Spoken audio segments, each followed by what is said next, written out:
Welcome back to In Your Neighborhood. I'm your host, Charlotte Brown, and if you are just tuning in, we've been speaking with Memo today. It's the Medical Equipment Modernization Opportunity. My guest today has been Dr. Jerome Harvey, who's the founder and director of Memo.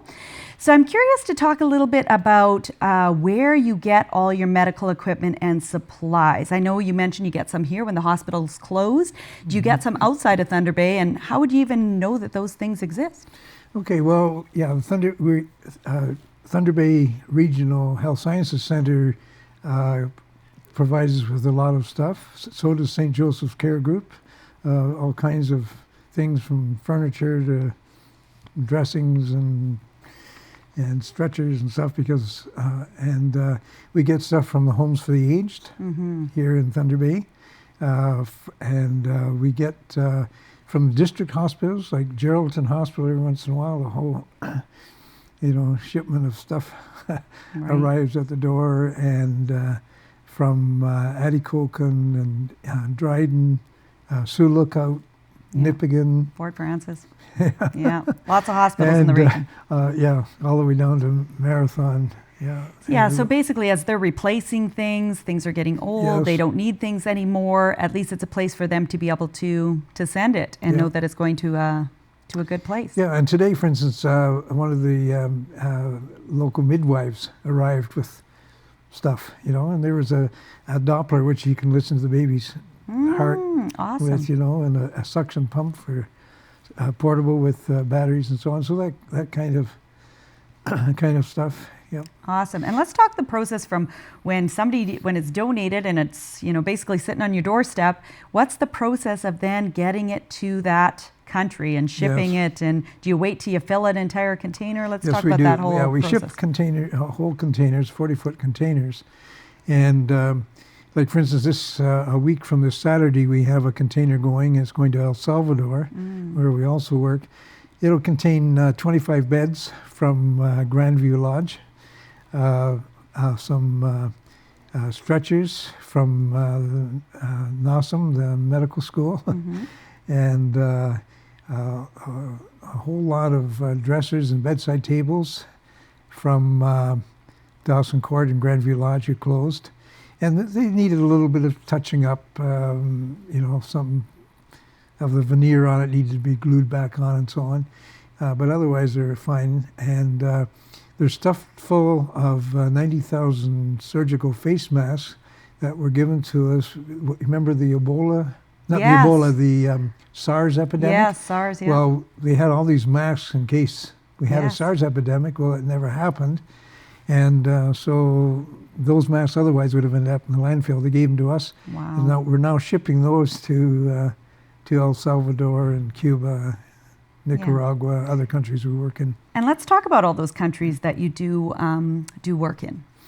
Our El Salvador is one of our main countries, and Cuba, which we began with. And but we also shipped a container to Nicaragua.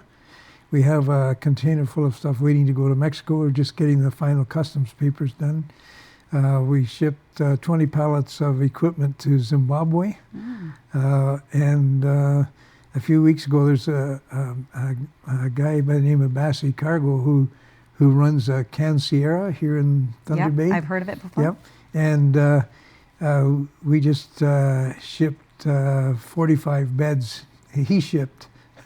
We provided them, so it came to us, and then these beds have gone to Sierra Leone. Wow. Along with about 500 computers that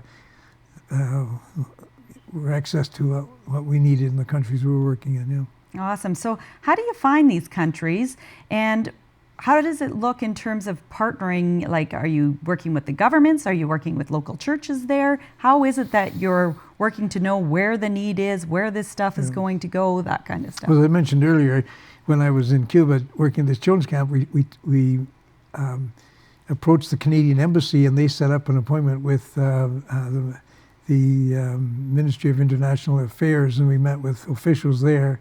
So originally we began working with the Ministry of Health in Cuba. Okay. Another example in El Salvador, there are a couple of educationalists by the name of the Halls who work in Latin America. And they were working in El Salvador with this school in a place called Texaquangos in El Salvador. And this place had the school, but they had an orphanage, and they just built a clinic, but they didn't have any money to. So they said, well, we know a guy. We know a guy in Thunder Bay of all places. And so that was how, it's that kind of contact and networking. And so we shipped about 5 containers we equipped that whole 40-room clinic, and your viewers will get a chance to see that Shalom. It's a beautiful building. Wow. And but it's full of all the stuff from Thunder Bay, Ontario.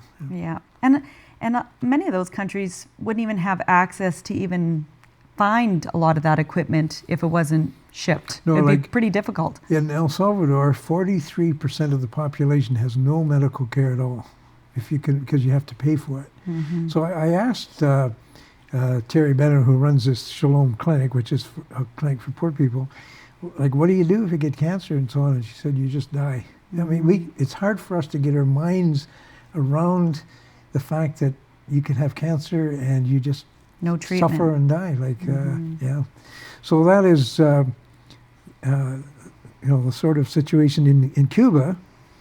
Cuba is like it has a well-trained army, but no weapons and no ammunition. Right. They got lots of well-trained doctors and nurses, but their equipment, because of the economic problems for a variety of reasons that they have, so that's why in Cuba we were able to provide them with a lot of stuff that some of the doctors, when they see the stuff we send them, have tears in their eyes. Yeah, it's like Christmas. I've only seen this in books. Wow, that's awesome.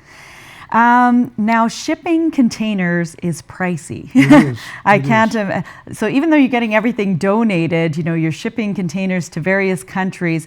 Who covers paying for the shipping? The money for the shipping, it costs now with the U.S. dollar, because we ship in U.S. dollars. Mm-hmm. Unfortunately, it's running us around about $12,000 a 40-foot container to El Salvador. Yeah, and the money is donated by generous Canadians. Nice. We applied several times to the government for help, and the first time was because we didn't have any experience, and the next time was because they were getting reorganized, and the third time they'd run out of money, and the fourth time it had to be just for women and children, and the fifth time it was because it could only be for infectious diseases, because we were asked them to help us with the mammography program, which is obviously a woman's issue.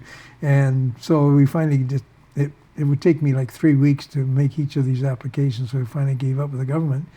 And Canadians across Canada support Memo, and we're always short of money, but that keeps us on our toes, keeps us on our knees.